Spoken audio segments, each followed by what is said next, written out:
नमस्कार, मनी गुरु के आज के इस बेहद ही खास कार्यक्रम में आप सभी का स्वागत है और आप सभी को रक्षाबंधन के इस पर्व की हार्दिक शुभकामनाएं। आज हम जानने की कोशिश करेंगे पोर्टफोलियो में कौन सी ऐसी चीजें हैं जिससे आपको दूर रहना है, यानी पोर्टफोलियो की रक्षा आपको किन चीजों से करनी है। साथ ही समझेंगे आप कैसे बांध सकते हैं मुनाफे का धागा, कैसे मजबूत कर सकते हैं अपना फाइनेंशियल बॉन्ड। और इसी पर खास चर्चा के लिए शामिल हो चुकी है हमारे साथ सर्टिफाइड फाइनेंशियल प्लानर पूजा भिंडे। पूजा, बहुत स्वागत करते हैं आपका मनी गुरु में आज के इस खास कार्यक्रम में शामिल होने के लिए। और मैं साथ ही साथ एक और हमारी एक्सपर्ट का परिचय करा दूं। हमारे साथ हैं प्रीति राठी गुप्ता, फाउंडर लक्ष्मी। प्रीति, आपका भी स्वागत है और आप दोनों ही एक्सपर्ट्स को राखी के इस त्योहार की बहुत बहुत शुभकामनाएं हम देते हैं। और इसके साथ ही इस शो की भी शुरुआत करते हैं क्योंकि हम कह रहे हैं कि पोर्टफोलियो का सुरक्षा बंधन क्या हो, हम कैसे अपने पोर्टफोलियो की रक्षा कर सकते हैं, कैसे फाइनेंशियल बॉन्ड को और मजबूत कर सकते हैं, जो कि एक कह सकते हैं एक एसेंस है इस त्योहार का भी। इसलिए सबसे पहले पूजा, मैं आपसे शुरुआत करूं तो समझना और जानना बेहद जरूरी है कि सबसे ज्यादा रक्षा हमें अपने पोर्टफोलियो में किस चीज से करनी चाहिए, किस चीज की करनी चाहिए। जितना हम समझ पाते हैं कि हमारे आसपास कभी कुछ ऐसी स्थिति आ जाती है, आपातकाल स्थिति आ जाती है जिसमें हमें समझ नहीं आता करना क्या है, तो अगर ऐसी किसी स्थिति से रक्षा करनी हो तो सही तरीका क्या हो सकता है? जी बिल्कुल, thank you so much Swati. सबसे पहले तो जी बिजनेस के सारे व्यूअर्स को हैप्पी रक्षाबंधन। एंड जो आज का जो ये त्योहार है, मैं कहूँगी रक्षाबंधन, ये सिर्फ रिश्तों की रक्षा नहीं है, हमने बहुत सही तरीके से इसे फाइनेंशियल बॉन्ड का आज नाम दिया है क्योंकि फाइनेंशियल रक्षा भी बहुत ज़रूरी है।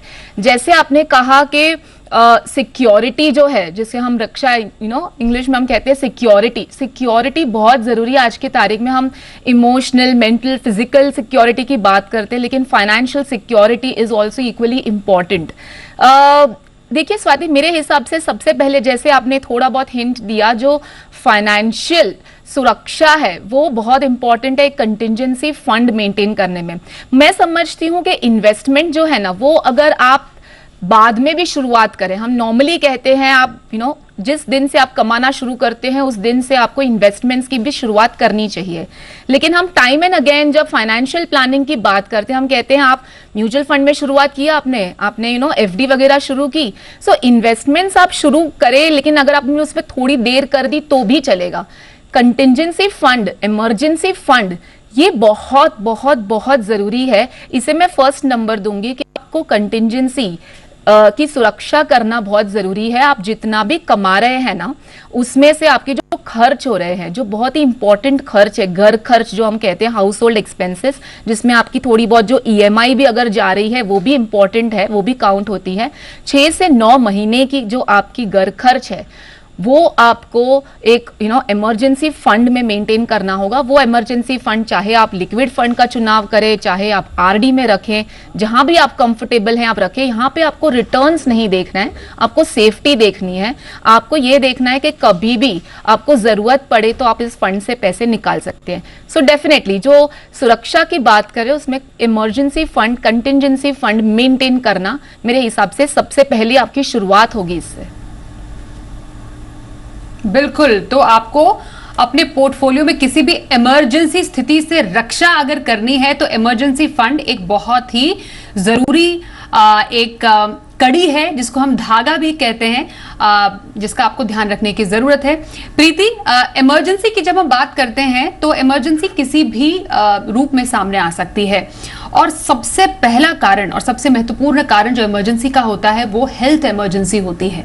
तो हेल्थ इमरजेंसी से रक्षा अगर करनी है किसी को अपने पोर्टफोलियो की, तो क्या तरीका अपनाना चाहिए? Swati, thank you for having me on the show. सबको, सब दर्शकों को बहुत बहुत रक्षाबंधन बहुत बहुत मुबारक हो। तो जैसे आई थिंक अभी पूजा ने कहा, जब हम सबसे पहले एक इमरजेंसी फंड क्रिएट करते हैं, पर मेरा ये मानना है कि उससे भी पहले हर व्यक्ति को और स्पेशली एक महिला को एक हेल्थ इंश्योरेंस लेनी बहुत जरूरी है। ये एक्चुअली कवच है, ये एक रक्षा है अगेंस्ट कोई भी ऐसी मेडिकल इमरजेंसी आए या कोई हेल्थ कोई हॉस्पिटलाइजेशन वगैरह हो।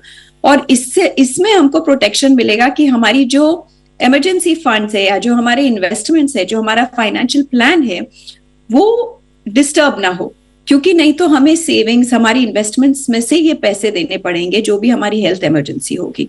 सो सबसे पहले एक हेल्थ इंश्योरेंस या एक जिसको कि हम मेडिकल इंश्योरेंस करते हैं वो लें। उसमें भी कई बार जैसे आप वर्किंग है तो आपके इंस्टीट्यूशन, आपके ऑर्गेनाइजेशन की तरफ से कॉर्पोरेट जो आती है उसको एक बार असेस करें कि क्या वो इनफ है। हमारा ये मानना है, और पर्टिकुलरली कोविड के बाद, कि कम से कम हर इंडिविजुअल के लिए एक 4 से 5 लाख रुपए की एक हेल्थ पॉलिसी, एक हेल्थ कवर होना बहुत जरूरी है। और ये सिर्फ खुद के लिए नहीं, जो भी आपकी डिपेंडेंस हो, जैसे कि आपके पार्टनर, स्पाउस हो, बच्चे हो, एल्डरली पेरेंट्स हो, जिसके भी हेल्थ का खर्चा आपको देना पड़े, वो आपको सबसे पहले उन सब के लिए एक हेल्थ प्लान लेना बहुत जरूरी है। और ये एक तरीके का प्रोटेक्शन है, ताकि अगर एटलीस्ट एक्सपेंसेस पे हो जाए इंश्योरेंस में से, और सेकेंडली अगर आपने इमरजेंसी फंड क्रिएट किया हो तो कोई भी हेल्थ इशू आए या आप कोई भी हेल्थ या कोई भी इशू हो तो उसका खर्चा, जो आपकी आमदनी अगर बंद हो तो उसके अगेंस्ट एक आप सुरक्षा ले सकते हैं इमरजेंसी फंड क्रिएट करके। तो ये दोनों चीजें जो है आपको कोई भी एक हेल्थ सिचुएशन, हेल्थ स्केट के लिए रखनी बहुत जरूरी है। जी, तो हमने बात की किसी भी इमरजेंसी से पोर्टफोलियो की रक्षा की। इमरजेंसी फंड है, हेल्थ इंश्योरेंस है, इन दोनों ही चीजों का बहुत ध्यान रखने की जरूरत है। अब जो सबसे ज्यादा परेशान करता है किसी के पोर्टफोलियो को और किसी के निवेश को पूजा, वो होती है महंगाई। महंगाई साल दर साल बढ़ती जा रही है। उसके ऊपर से अगर आपके लक्ष्य है एजुकेशन प्लानिंग के, रिटायरमेंट प्लानिंग के, तो उसमें एक अलग और टेंशन होती है। एजुकेशन इन्फ्लेशन तो अलग ही अपना 11 से 12% हर साल बढ़ता रहता है। तो महंगाई से रक्षा करनी है पोर्टफोलियो को किसी की, तो यहाँ पर क्या सही तरीका हो अपने पोर्टफोलियो में बनाने का? जी बिल्कुल। जब भी हम फाइनेंशियल प्लानिंग की शुरुआत करते हैं ना स्वाति, तो गोल प्लानिंग करते हैं, ठीक है। जब गोल प्लानिंग करते हैं तब जैसे आपने मेंशन किया कुछ गोल्स, जैसे बच्चों की पढ़ाई हो गई, बच्चों की शादी हो गई, रिटायरमेंट हो गई, ये सारे गोल्स को हम जॉट डाउन करते हैं, ठीक है। अब कभी कौन से पे कोई फाइनेंशियल प्लानिंग की शुरुआत करता है, वो बहुत डिपेंड करता है कि आपने कब से शुरुआत की। अगर आप यंग इन्वेस्टर है और आपके पास बहुत समय है, 15 से 20 साल, तो आपके पास काफी समय है उस पैसे को जुटाने के लिए। लेकिन आपके जो गोल्स है विद इन 5-7 ईयर्स के अंदर है, तो आपके पास काफी कम समय है। समय के साथ साथ जो बहुत इंपॉर्टेंट फैक्टर है वो है महंगाई। जैसे आपने कहा, बहुत ही एक जरूरी चीज है अपने पोर्टफोलियो में इसको कंसिडर करने के लिए। क्योंकि क्या होता है, कंफर्ट के हिसाब से लोग इन्वेस्टमेंट करते हैं। हम नॉर्मली क्या कहते हैं कि आप निवेश करें, तो लोगों के पास जब कंफर्ट आता है निवेश का कि नहीं, रिस्क नहीं उठाना है, मार्केट में इतनी सारे उतार चढ़ाव नहीं देखने हैं, हमें बच्चों की पढ़ाई के लिए, एजुकेशन के लिए, जैसे बहुत इंपॉर्टेंट, अगर हम उसी का एग्जांपल है, उसके लिए निवेश करना है तो हम एफडी में निवेश करेंगे या हमने गोल्ड में निवेश किया। एसेट क्लासेस का चुनाव करें, लेकिन किस हिसाब से करें।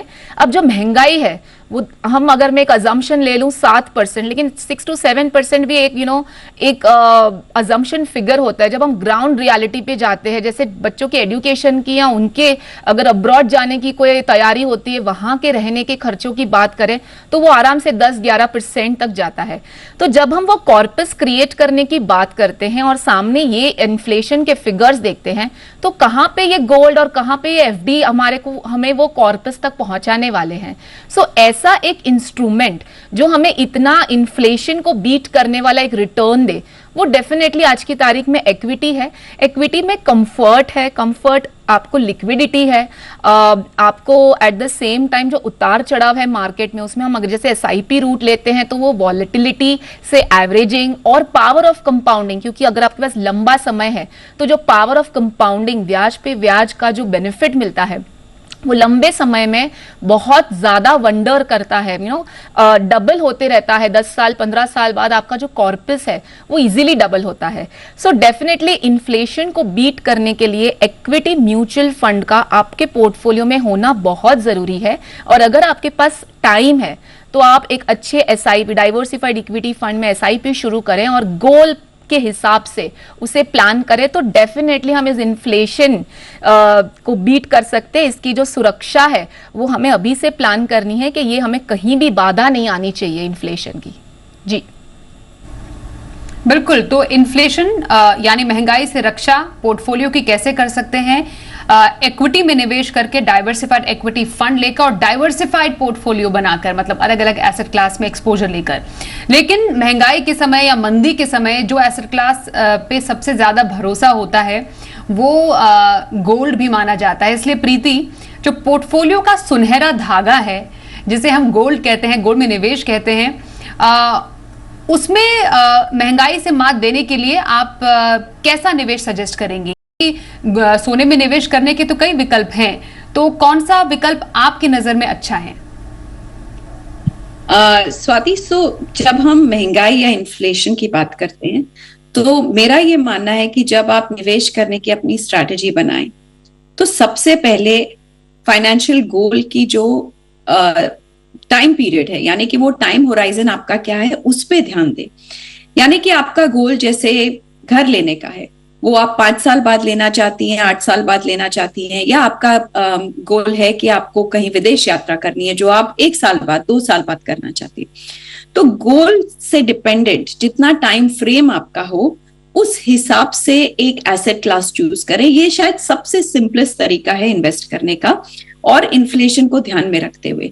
यानी कि अगर आप लंबे समय तक आपका गोल करना चाहें तो उसमें सबसे, जैसे पूजा ने कहा कि एक इक्विटी, एक it is the only asset class जो आपका इन्फ्लेशन बीट करता है over a long term period. लेकिन अगर आपका गोल 1 साल बाद हो तो आप उस पैसे को इक्विटी में नहीं डाल सकते या नहीं डालना चाहिए, क्योंकि वो जो वोलेटिलिटी है उसमें आप शायद पैसे आपके, हो सकता है जब आपको पैसे चाहिए तब उसकी कीमत या उसकी वैल्यू कम हो जाए। तो टाइम पीरियड को ध्यान रखते हुए निवेश करें। और गोल्ड का जो रोल है, गोल्ड को भी कई बार हम ये मानते हैं कि अच्छा लिक्विड है, आज पैसा डाला उसको कल जल्दी से हम निकाल सकते हैं। हमारा ये मानना है गोल्ड को भी इक्विटी के जैसे ट्रीट करें, गोल्ड एक लॉन्ग टर्म इन्वेस्टमेंट के जैसे ट्रीट करें। गोल्ड, हालांकि हमने देखा है कि over a long term period inflation नहीं बीट होता है उससे, स्पेशली जो आप एक नॉर्मल फैमिली का जो इन्फ्लेशन होगा जिसको हम 9 या 10% समझे, क्योंकि हम लग्जरी में, हम चाइल्ड एजुकेशन, हम बेस्ट रेस्टोरेंट्स उसमें खाते हैं, तो हमारे लिए इन्फ्लेशन थोड़ा ज्यादा होता है। उसको अगर ध्यान में रखें तो सोने ने पिछले 20 साल में अगर हम समझे तो सोने ने नहीं वो इन्फ्लेशन बीट किया है। लेकिन फिर भी सोने का हमारा एसेट एलोकेशन में होना शायद एक अच्छी चीज है, क्योंकि हम एसेट एलोकेशन, डाइवर्सिफिकेशन की जब बात करें तो 5 से 10% आपका पोर्टफोलियो सोने में डालें। लेकिन जब सोने में डालें तो उसको कैसे हम निवेश करें? सबसे पहले तो ये ध्यान में रखें कि सोने में पैसे डालते हुए हमारे खर्चे कैसे कम से कम हो, क्योंकि जो आप पैसे अपफ्रंट खर्चे में डाल देती हैं, जैसे कि ज्वेलरी हुई, या आपने कहीं फिजिकल गोल्ड खरीदा, कहीं पे भी जहां आप जीएसटी वगैरह दे रही हैं, तो वो एक अपफ्रंट कॉस्ट है, वो वैसे भी आपकी कीमत हाथों हाथ ही कम हो रही है, और उसी की अगर बचत कर ले तो उसका कंपाउंडिंग इफेक्ट का फायदा होगा आपको। तो निवेश करें इलेक्ट्रॉनिक फॉर्मेट में, या तो गोल्ड म्यूचुअल फंड्स के थ्रू, या आज की तारीख में सबसे अच्छा एक प्रोडक्ट है गोल्ड में इन्वेस्ट करने का, जो कि सॉवरेन गोल्ड फंड है, जिसको कि महीने में 4-5 दिन जिसकी एक वो विंडो ओपन करती है आरबीआई। आप वो आपके बैंक के द्वारा, आपके इन्वेस्टमेंट एडवाइजर के द्वारा, कहीं पे भी जहां आप चाहें वहां से उसके द्वारा इन्वेस्ट कर सकते हैं। मिनिमम 1 ग्राम इसमें फायदा ये है कि एक तो ये टैक्स फ्री होता है, अगर आप 8 साल तक रखें तो जो आप इस पे रिटर्न कमाती हैं वो टैक्स फ्री हो जाता है। और दूसरा सबसे बड़ा फायदा जो मुझे तो बहुत पसंद है कि आपको गवर्नमेंट 2.5% एडिशनल रिटर्न, यानी कि जो आपका सेविंग्स बैंक में थोड़ा बहुत रिटर्न आता है वो एक रिटर्न एडिशनली मिलता है आपको। तो सबसे बेस्ट फॉर्मेट होता है इलेक्ट्रॉनिक सॉवरेन गोल्ड फंड एक चोजन माध्यम है, पर उसमें आपको मिनिमम 4-5 हजार या 6 हजार जो भी 1 ग्राम की जो वैल्यू होती है उतना करना पड़ता है। और नहीं तो गोल्ड सेविंग्स फंड है, बहुत सारे म्यूचुअल फंड्स है, उसके द्वारा निवेश करें ताकि आप जितना क्लोजर टू बीटिंग इन्फ्लेशन आ सके वो आ जाए। बिल्कुल, तो पोर्टफोलियो का सुनहरा धागा मतलब सोने में निवेश का सही तरीका क्या हो, ये बताया हमें प्रीति ने। एक छोटे ब्रेक के लिए रुकेंगे, ब्रेक के बाद टैक्स की टेंशन से कैसे रक्षा कर सकते हैं पोर्टफोलियो में और कैसे बनाए अपना फाइनेंशियल बॉन्ड मजबूत, इस पर भी चर्चा थोड़ी देर में। देखते रहिए मनी गुरु का ये खास कार्यक्रम।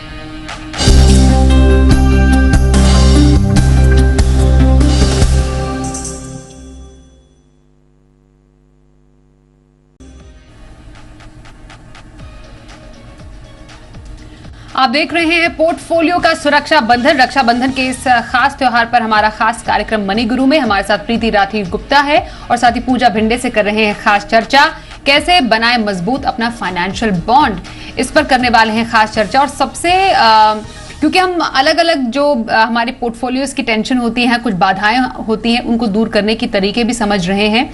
और उसमें एक बहुत ही इंपॉर्टेंट एस्पेक्ट वो टैक्स एफिशिएंसी का भी होता है पूजा, क्योंकि हम मुनाफा तो कमाते हैं ही या कमाना चाहते हैं, पर ये भी चाहते हैं कि हमारा मुनाफा या निवेश टैक्स ना खा जाए। तो टैक्स की टेंशन से अगर रक्षा चाहिए तो कौन से ऐसे आयाम है, कौन से ऐसे ऑप्शंस हैं जिनका ध्यान निवेशकों को रखना चाहिए? जी बिल्कुल स्वाति, जैसे हम आज बात कर रहे हैं पोर्टफोलियो की सुरक्षा, तो डेफिनेटली टैक्स की सुरक्षा भी बहुत ज़रूरी है। जब रिटर्न्स की बात करते हैं और फिर टैक्स जब भरने को आता है तब मार्च के महीने में उसको सेव कैसे करना, ये सब भागादौड़ी में लग जाते हैं। तो ये बात यहीं से शुरू करूं कि सबसे पहले तो आपको जो टैक्स की प्लानिंग करनी है ना, आप अप्रैल से शुरुआत करें, आपके गोल्स को रिव्यू करें, आपके पूरे साल जो आपने इन्वेस्टमेंट्स किए हैं उसको रिव्यू करें, and at the same time taxation की जो प्लानिंग है वो पूरे साल में कैसे करनी है उसको रिव्यू करें। अब 2 बातें हैं टैक्स की जो मैं कहूंगी। सबसे पहले हम सेक्शंस जो देखते हैं, जैसे ओल्ड रिजिम न्यू रिजिम है, तो हम ओल्ड रिजिम में ही बेनिफिट लेते हैं। ATC बेनिफिट जो बहुत ही प्रख्यात है, जिसमें आपके टर्म प्लान, जैसे प्रीति जी ने कहा इंश्योरेंसेस के बारे में, हेल्थ इंश्योरेंस ATD में आ जाता है। ATC में जो कुछ विकल्प है जिसमें एक है PPF, आपकी टर्म प्लान इंश्योरेंस पॉलिसीज आ जाती है। अगर आपके पास होम लोन है तो होम लोन का भी आप प्रिंसिपल अमाउंट वहां क्लेम कर सकते हैं और इंटरेस्ट अमाउंट अलग से 2 लाख रुपए तक अंडर सेक्शन 24 क्लेम कर सकते हैं। सो ATC में अगर बच्चों की स्कूल की एजुकेशन फीस है वो भी आ जाती है। सो काफी सारे ऑप्शंस है वो 1.5 लाख में हमें क्लेम करने के लिए। एडिशनल 50,000 भी हमें मिलता है ATCCD के अंदर। NPS जो नेशनल पेंशन स्कीम में भी आप निवेश कर सकते हैं। नॉर्मली जो 30% टैक्स ब्रैकेट में आते हैं उन्हें ये सारे ऑप्शंस जो हैं वो पूरे करने होते हैं कि ATC हो गया, ATCCD हो गया, ATD जिसमें मेडिक्लेम है वो हो गया।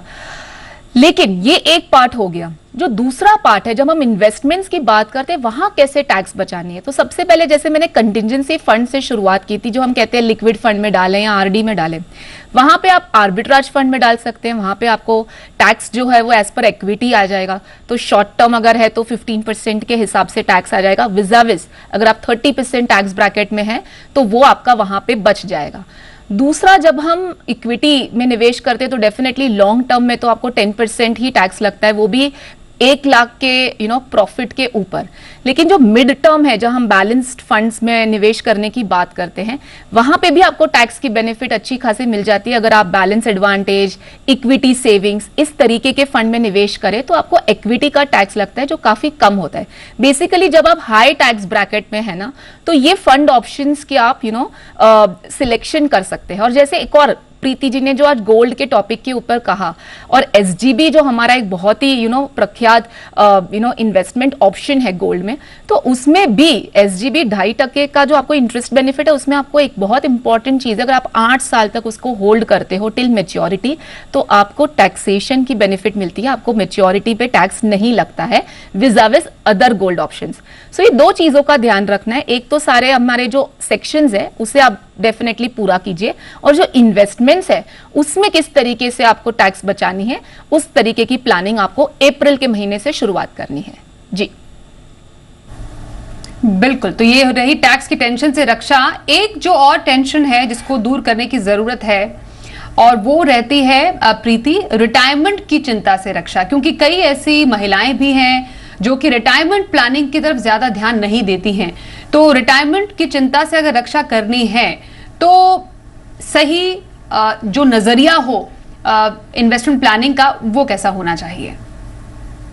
स्वाति, आपने ये बहुत एक इम्पोर्टेंट टॉपिक पे टच किया है, और स्पेशली जब आपने महिलाओं को लेके ये बात की है, तो हमने लक्ष्मी में पिछले साल एक सर्वे किया था, Lakshmi and women money power report, और उसके हिसाब से हमने मतलब 4000 महिलाओं को पूछा across different cities and personas. तो सिर्फ 2% महिलाओं ने ये बोला कि हम हमारे रिटायरमेंट के बारे में सोच रहे हैं, या कुछ प्लानिंग कर रहे हैं, या बचत कर रहे हैं। तो आप सोचिए कि महिलाओं के लिए तो ये सबसे एक बिल्कुल मतलब इस पे ध्यान नहीं दिया जाता है। रिटायरमेंट प्लानिंग हर किसी के लिए बहुत इंपॉर्टेंट है, महिलाओं के लिए शायद और भी ज्यादा इंपॉर्टेंट है, क्योंकि उनकी जो एज होती है, average age of a woman, कम से कम 4-5 साल एक मेल एज से ज्यादा होती है, यानी कि उनकी रिटायरमेंट भी लंबी होती है। कमाई कम होती है, जेंडर पे गैप और ये सब हम समझते हैं। तो इसीलिए हमने देखा है कि महिलाएं प्राय रिटायरमेंट मतलब रिटायरमेंट के लिए कई बार लिटरली पॉवर्टी की तरफ रिटायरमेंट होती है, क्योंकि उन्होंने प्लानिंग नहीं की है, या वो डिपेंडेंट हो जाती है अपने हस्बैंड पे, बच्चों पे। तो इसीलिए ये निवेश करना बहुत जरूरी है। आज रक्षाबंधन का दिन है, इसीलिए मैं ये जरूर कहना चाहूंगी आपके सब दर्शकों को कि हर एक भाई अपनी बहन को जरूर एक फाइनेंशियल प्लानिंग की, एक रिटायरमेंट या एंड इमरजेंसी फंड क्रिएशन की जरूर एक तोहफा दे, कि ये शायद उनके लिए सबसे लाइफ लॉन्ग लास्टिंग एक तोहफा होगा। जहां तक कि ये प्लानिंग कैसे की जाए आती है, तो सबसे पहले तो जैसे हमने कहा कि लॉन्ग टर्म जो भी आप पैसे बचाएं और उसको निवेश करें, वो सबसे पहले इन्फ्लेशन को बीट करने चाहिए, ताकि वो वैल्यू उसकी डिप्लीट ना हो। और इन्फ्लेशन बीटिंग सबसे लॉन्ग टर्म में एक एसेट क्लास है इक्विटी। मेरा ये मानना है कि जैसे ही आप कमाई शुरू करें 20 साल 22 साल में, छोटी छोटी रकम में एसआईपी करना शुरू करें इक्विटी म्यूचुअल फंड्स में। कई बार हमने देखा है कि लोग सोचते हैं मैं तो बहुत छोटी हूं, या हमारी एज बहुत कम है, 40 साल के बाद हम सोचेंगे रिटायरमेंट के बारे में। लेकिन जिस दिन आपकी कमाई शुरू हो, आपकी हेल्थ इंश्योरेंस और इमरजेंसी फंड की जब प्लानिंग हो जाए, आप सबसे पहले इमरजेंसी फंड क्रिएट करना शुरू करें। 100 रुपए से आज म्यूचुअल फंड्स में एसआईपी हो सकता है, कम से कम उसमें पैसे डाल के, और अपना रिटायरमेंट फंड बिल्ड करें। जैसे जैसे आपकी उम्र बढ़ती जाए, यानी कि आप 20 साल से 40 साल 50 साल आए, धीरे धीरे वो रकम को डेट की तरफ ट्रांसफर करते जाएं। हमारे यहाँ एक थंब रूल कहा जाता है, जिसको हम कहते हैं कि 100 माइनस आपकी जो भी एज हो, उसका जो बची रकम है, उस बचा परसेंटेज है, उसको आप इक्विटी में डालें। तो धीरे धीरे अगर आप 50 साल के हो जाए, तो ज्यादा पैसा इक्विटी में से धीरे धीरे डेट में डालना शुरू कर दें, ताकि कुछ ग्रोथ पोटेंशियल भी रहे और कुछ आपके रिटायरमेंट की तरफ जैसे जैसे आप बढ़े, सेफ्टी भी आती जाए। तो ये प्लानिंग करना एक बहुत ही आसान तरीका है। बहुत सारे कैलकुलेटर्स अवेलेबल है, आप कोई भी कैलकुलेटर, रिटायरमेंट कैलकुलेटर यूज करके ये समझ पाएंगी कि मुझे रिटायरमेंट में कितनी रकम, कितना कॉर्पस चाहिएगा। और कई बार तो आपने सही बताया कि रिटायरमेंट प्लानिंग का सही तरीका क्या हो। क्योंकि समय की थोड़ी कमी है, इसलिए मैं शो के अंत में पूजा के पास जाऊंगी, और बहुत ही संक्षिप्त में, क्योंकि मुनाफे के धागे की हम बात कर रहे हैं, आपकी तरफ से कौन से छोटे टिप्स और कुछ फंड्स जो आप रेकमेंड करना चाहेंगी पूजा, बहुत ही संक्षिप्त में? जी बिल्कुल। तो छोटे छोटे जो चीजें हैं जो ध्यान में रखना है, काफी तक तो प्रीति जी ने शामिल कर ही दिया है। जैसे हम छोटी अवधि के लिए बात करते हैं, डेट फंड का चुनाव करें। डेट फंड 1 से 3 साल का अगर आपका समय है जिसमें आपको निवेश करना है आपके कोई भी गोल्स के लिए, तो डेट फंड में आप Aditya Birla Sun Life short term debt fund का चुनाव कर सकते हैं, सेविंग्स फंड या डीएसपी लो ड्यूरेशन फंड। जो लॉन्ग टर्म की हम बात कर रहे हैं, 5 साल से ज्यादा जो आपको लंबे समय के लिए इक्विटी में निवेश करना है, 3 इक्विटी फंड्स का मैं नाम दे रही हूँ यहाँ पे। Kotak emerging equity fund, quant small cap fund, HDFC large and mid cap fund, क्योंकि लंबा समय है, आप डेफिनेटली मिड और स्मॉल कैप में निवेश कर सकते हैं।